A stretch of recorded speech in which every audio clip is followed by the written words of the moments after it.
But yeah, let's turn it around once more, otherwise we'll just leave it sitting there for a little bit. Maybe if you turn it like that so it's at the top, so at least it'll have to run further. I think I'm going to have to get myself a nice little glass box, so this is going to be made a little bit easier. But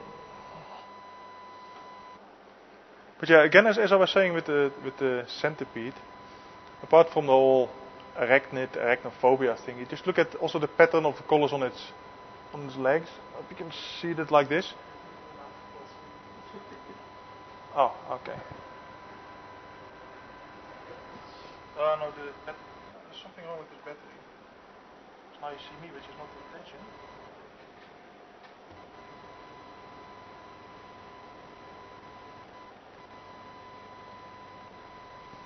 Okay, I'll try to give you one more look before all the batteries run out.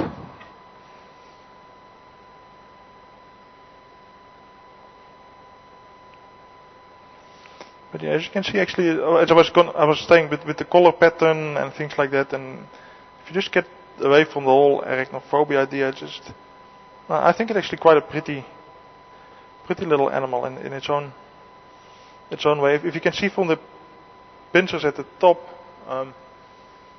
the picture is a bit wavy now because it's got a couple of spikes on there, and it's actually, Actually, I'd like to hear what you think of it. Whether you think it's pretty or whether you still think, spider, or whip scorpion, or whatever. But yeah, we're just going to leave it at the top there now for a bit. Back here.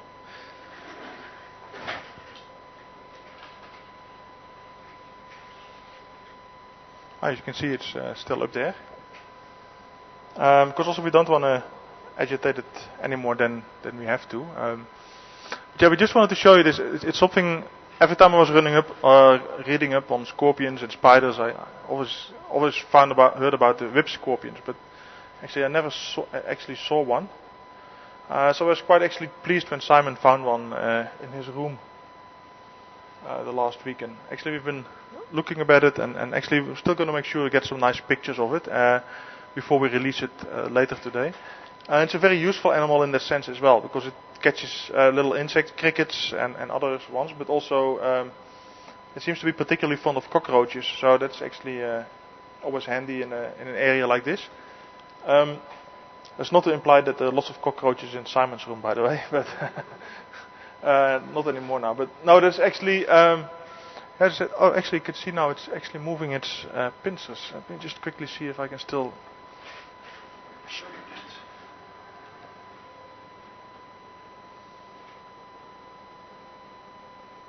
Am I pointing right, Simon? Because I can't really see myself.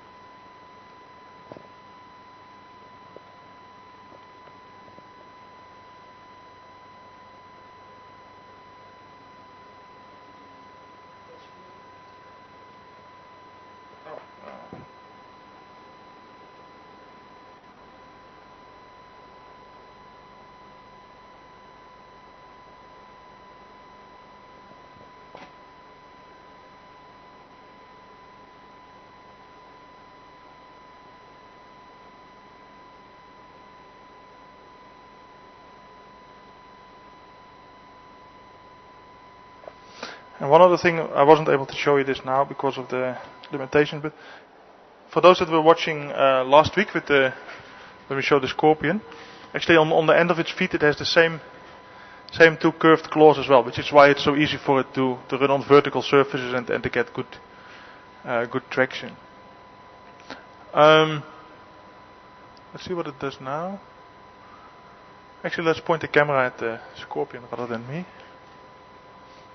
Put it a bit closer.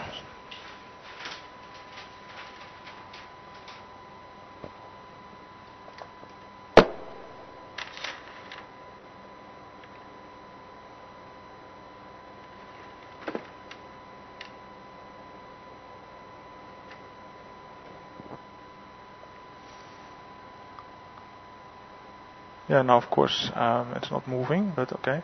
You can still see the two front legs slowly moving and exploring the whole area so it can actually determine where it's going and what's happening around it. But yeah, I hope you enjoyed actually seeing a whip scorpion. Probably, I would guess, for most of you, for the first time, as it was for me a couple of days ago. And as I said, it's a very different animal from others that we're used to seeing. But yeah, interesting in its own right. Now I get confused with all the different camera views here. Nonetheless, yeah, we'll leave it for a bit now, and then said later today we're just gonna release it just outside the final control center here. With that, actually, we come to the end of today's WElearn. So I must actually still think about a way of doing this in a smoother way, bringing you all the little insects and arthropods and other things. But I hope, despite some of the technical challenges, that you still enjoyed seeing a couple of the animals up close and personal in a way. I'm just going to repeat quickly the viewers challenge question, which was what is the biggest centipede that currently exists on Earth, on our planet, and where does it live, and actually what is its main prey species? And as I said, you'll be surprised how big it is actually. I heard some emails coming in, maybe some people already looked it up based on my first question, but we're not going to give the answer until next week. On Monday we'll be back with WElearn. I'm not sure exactly what we will have then, but I think it will be a little bit back to the old format, unless over the weekend we come upon something really interesting outside here. So as always, thank you for watching WElearn. In about a little under an hour from now we will go out on our afternoon drive. And tomorrow we will have our weekend programming with the morning drive at 6 o'clock Central African time and afternoon drive at 4:30. And of course the exciting thing for tomorrow is of course the Dixie children going to the movies in Nelspruit, which I'm sure as soon as they come back and there will be videos and other things posted about that. But that's very interesting and very exciting, although I can't unfortunately join them myself. But Peter, Rory, myself and CPU as well, we will hold the fort while others are at the movies with the children. So yeah, we look forward to seeing you again at Wild Earth. CPU is going to entertain you for a little bit longer. Hopefully there will be lots of animals still, and keep watching Wild Earth TV. And personally, from the WElearn side, I hope to see you all again on Monday, 3 o'clock Central African time.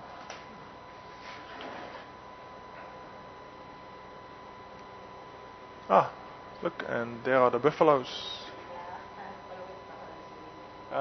Nice.